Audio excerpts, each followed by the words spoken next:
Attitude, the number one law of attraction. So many relationships turn sour because of poor attitude. So many people lose jobs because of ineffective attitude. A positive attitude makes us not only more productive in our work and more amenable in our relationship, but also bestows on us good health and well-being. So how do we tap into this internal resource of attitude? Let us take example from Arthur Ashe.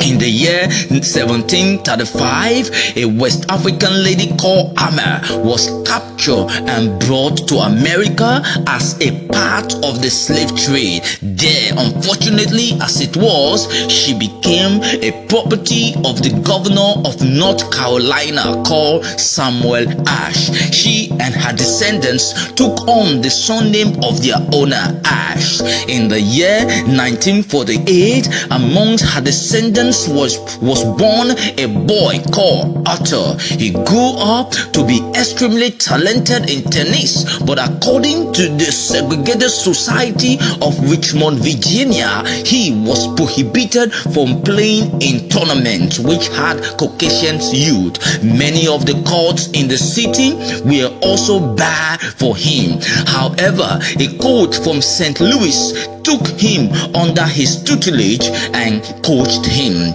Subsequently, Ashe became the junior national champion in America in lawn tennis. He got an MBA and joined the army. In 1968, he became the first and only black ever to win the US Open Championship. In 1969, as a member of the Davis Cup team, he won a gold medal. In 1917, he became the first and only black ever to win the Australian Open, and the culmination was in 1975 when he became the only black ever to win the Wimbledon. After his retirement in 1983, he had a bypass surgery where he received infected blood, as a consequence of which he caught AIDS. And when he was about to die, somebody asked him, "Mr. Arthur Ashe, have you not asked God why did he give this terrible disease only to you?"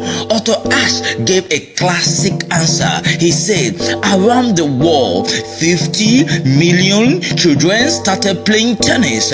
I was one of them. 5 million continued to play tennis. I was among them. 500,000 entered tournament. That included me. 50,000 became professional, and so did I. 5,000 reached the international circuit, of whom I was one. 500 reached the Grand Slam, that included me. 50 entered Wimbledon, among which 4 reached the semi-final, and finally 2 made it to the final. When I had the cup as the winner, at that time I did not say, 'God, why me? Why should I complain when he has allowed ace in my life?'"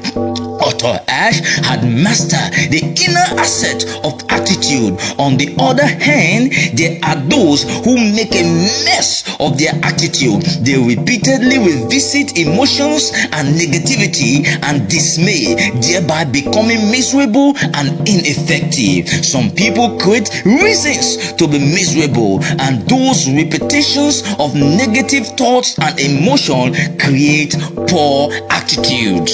Some people blame everyone and everything for their problems. They blame God, they blame the devil, they blame their ancestors, they blame their fathers, their mothers, they blame their neighbors, they blame their landlords, they blame their wives, they blame their husband, they blame the government, they blame that old woman in their community, they blame that old woman in their street.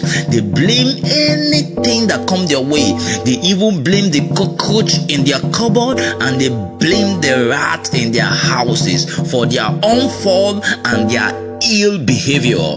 But when the going was good, they praised their heroic prowess. Bad attitude make us superstitious and blind us to our numerous defect. Just like when we repeat physical action again and again, the results in habits. Similarly, when we revisit the same emotions over and over, they create attitudes. Negative attitude work to our detriment.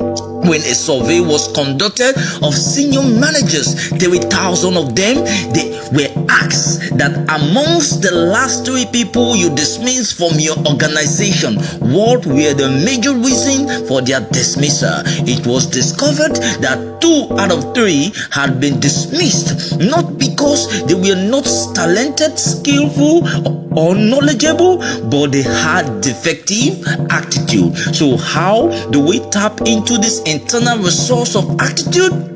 Let us take example from Arthur Ashe himself. In that situation where he was afflicted by one of the worst ailments in the world, AIDS, how did he retain his positivity? By remembering the many blessings and graces he had received from God. This is the attitude of gratitude. In contrast to this is the attitude of entitlement. I am entitled to this. Why have I not got it? This is my right. Why am I not receiving it? People with the attitude of entitlement can never be selfless lover, but that is far-fetched. In the short run, they cannot sustain positivity because they have so many reasons to be miserable about. And in the same very situation are the positive thinkers who remember the many blessings that they have received, and that enabled them to sustain the positivity even in the face of hardship and difficulty. So the message for us today is to remember that no matter what our external resources are, beauty, handsome, intelligent, outspoken, anointed, or flamboyant, they will all be useless unless we learn to master our inner asset, which is attitude. In every situation, give thanks to God, which the scripture also affirms, and that is why thanksgiving is an attitude. Those who are always complaining are bereft of the attitude of thanksgiving or gratitude. I read a book some years ago titled Attitude is Everything, and now I verify to the fact that attitude is everything. Just as the saying goes, attitude leads to altitude. I am Bamizoko. Stay blessed.